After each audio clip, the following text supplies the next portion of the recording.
오늘 토트넘이 24-25 시즌 첫 경기를 레스터랑 치렀습니다. 우선 토트넘의 전체적인 시스템을 살펴볼까요? 오늘 토트넘은 4-2-3-1 포메이션을 들고 나왔습니다. 이 진영에서 공격 시에 왼쪽 풀백 우도기가 안쪽 미드필드 지역으로 약간 좁혀 들어오고, 그에 반해서 오른쪽 풀백 페드로 포로는 이보다 더 높게 상대 진영 쪽으로 더 가까운 공간에 이동을 합니다. 이러면은 판더맨, 로메로의 센터백 듀오, 그 앞에 우도기, 벤탄쿠르, 파페사르, 이렇게 3명의 미드필더 라인이 위치하면서 우리가 토트넘 경기를 볼 때 다소 익숙한 2-3 빌드업이 완성이 되죠. 여기서 이 2-3 빌드업이 잘 작동하지 않을 경우에는 앞쪽에 있던 손흥민이나 메디슨 이런 선수들이 아래로 내려와서 일시적인 2-4 빌드업을 형성하기도 합니다. 후방 빌드업을 책임지는 2-3 자원들 판더벤, 로메로, 우도기, 벤탄쿠르, 파페사르, 그리고 위쪽에 손흥민, 제임스 메디슨, 페드로 포로, 브랜던 존슨, 그리고 이번에 새로 영입한 솔랑키까지. 전체적인 공격 포메이션은 이렇게 봐서 2-3-4-1로 확인을 할 수 있어요. 이 시스템의 가장 핵심이 뭐냐 하면은 양쪽에 만들어지는 이 삼각형입니다. 왼쪽에서는 우도기, 메디슨 이 두 선수가 이 왼쪽 하프 스페이스를 지원을 하면서 손흥민과 함께 트라이앵글을 형성을 합니다. 오른쪽에서는 사르, 포로, 브랜던 존슨이 오른쪽 하프 스페이스 지역에서 마찬가지로 트라이앵글을 형성을 해요. 특히 포스테코글루는 왼쪽 우도기, 손흥민, 메디슨 이 3명의 트라이앵글을 조금 더 선호하는 모습을 보여주는 것 같아요. 이번 경기에서도 오른쪽보다는 이 왼쪽에서 볼이 많이 도는 장면이 나왔죠. 이 3명은 트라이앵글 형태를 유지를 하면서 상황에 따라 서로 유기적으로 위치를 바꾸고 지공 상황이 있을 때 3자 패스를 활용해 상대 수비의 시선과 움직임을 본인들 쪽으로 끌어들여요. 이 유기적인 게 되게 중요한데, 우도기가 위쪽으로 더 전진한다 하면은 손흥민이 살짝 내려와서 그 자리를 채워주고, 메디슨이 빠진다, 우도기가 살짝 안쪽으로 들어와서 3자 대형을 만들어주고, 이런 식으로 이 3명이 삼각 대형을 계속 이동하면서 서로 패스를 주고받는 거죠. 그래서 여기 이런 부분에서 이번 시즌 토트넘이 왜 본머스에서 도미닉 솔랑키를 영입한 이유를 좀 알 수 있었는데, 이 3명이 유기적으로 트라이앵글을 만들면서 패스를 주고받는다, 그리고 상대 수비들의 움직임과 시선을 자기들한테 끌어당긴다. 그런데 여기서 솔랑키가 영입이 되면서 중앙 스트라이커가 한 명이 추가가 되잖아요. 그러면은 3+1 4자 패스가 됩니다. 이 4자 패스가 빌바오랑 리즈를 이끌었던 감독 마르셀로 비엘사라는 감독이 있어요.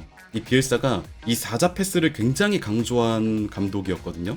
비엘사는 3명이 트라이앵글 형태를 유지하면서 상대 수비의 시선을 끌어당기고, 이 때문에 상대 수비가 이제 흐트러지고 진영이 좀 무너지면은 그 뒷공간으로 플러스 1명, 우리 동료 1명이 빠르게 침투해서 파고들 때 치명적인 찬스를 얻을 수 있다고 얘기를 했었습니다. 3명에 1명을 더한 4자 패스죠. 그러니까 이 비엘사는 축구 감독들의 감독이라는 별명이 있을 정도로 후대의 여러 감독들에게 영감을 준 인물로 유명해요. 우리가 좀 쉽게 알아볼 수 있는 인물은 본머스 감독 안도니 이라올라입니다. 이라올라가 옛날에 빌바오 시절 때도 그렇고 비엘사 제자였어요. 이 이라올라가 본머스 감독으로 부임을 한 이후에 전체적으로 시스템이 비엘사의 영향을 굉장히 좀 많이 받은 느낌을 풍깁니다. 특히 이라올라는 이제 강한 전방 압박 시스템, 공격 상황 때는 비엘사의 4자 패스를 활용해서 지난 시즌에 굉장히 좀 인상적인 축구를 보여줬는데요.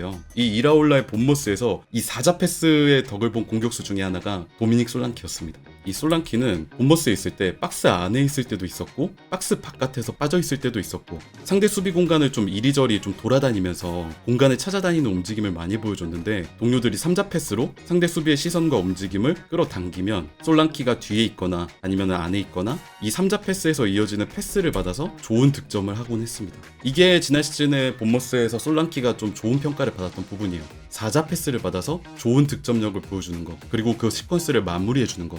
저는 이번 시즌에 포스테코글루가 솔랑키, 더 나아가서 토트넘 선수단에게 바라는 그림이 이 4자 패스를 통한 득점이라고 생각을 해요. 아까 말씀드렸던 것처럼 메디슨, 우도기, 손흥민 이 삼각형의 대형에서 그 다음에 중앙으로 파고드는 4자 패스, 이 시퀀스를 솔랑키가 원래 본머스에서 해왔던 것처럼 깔끔하게 마무리해주는 걸 원하는 거죠. 비록 오늘 경기가 시즌 첫 경기고 토트넘이 레스터한테 비기기는 했지만은 토트넘이 이런 4자 패스를 활용하는 그림이 조금씩 나왔습니다. 예를 들면 이런 장면이에요. 토트넘의 첫 골 장면인데, 왼쪽 하프 스페이스 측면 지역에서 아까 말씀드린 3명, 손흥민, 우도기, 메디슨이 삼각 대형으로 서 있습니다. 이 3명 사이에서 패스가 이렇게 주고받아져서 돌아요.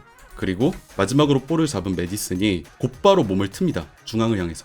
박스 안으로 침투하는 동료들을 딱 바라봐요. 이제 박스 안으로 파고드는 선수가 여럿 있었는데 그 중엔 도미닉 솔랑키도 있었습니다. 물론 이 장면에선 포로가 득점을 기록하기는 했지만은 포스테코글루가 4자 패스를 어떻게 활용할지에 대한 아이디어를 엿볼 수 있는 그림이었어요.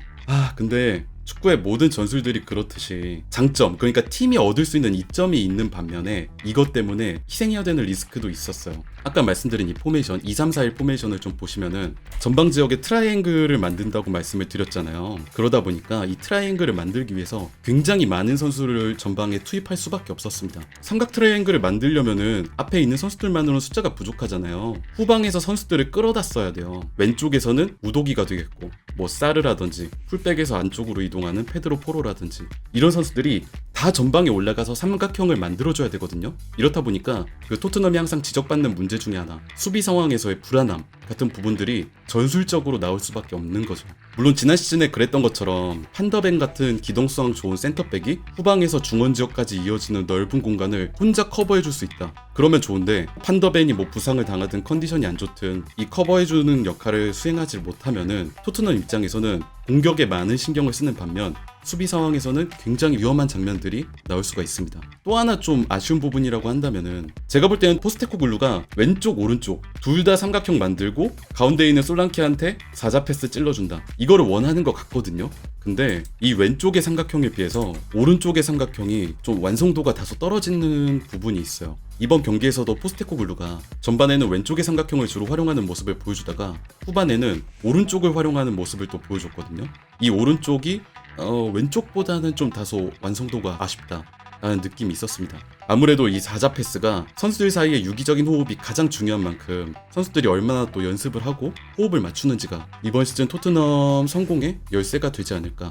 물론 아직 시즌 첫 경기이기 때문에 차차 그런 부족한 단점이나 리스크들을 관리하면서 정리를 해나가면은 본인이 생각하는 그 머릿속 그림을 필드 위에서 보여줄 수 있지 않을까 생각을 합니다.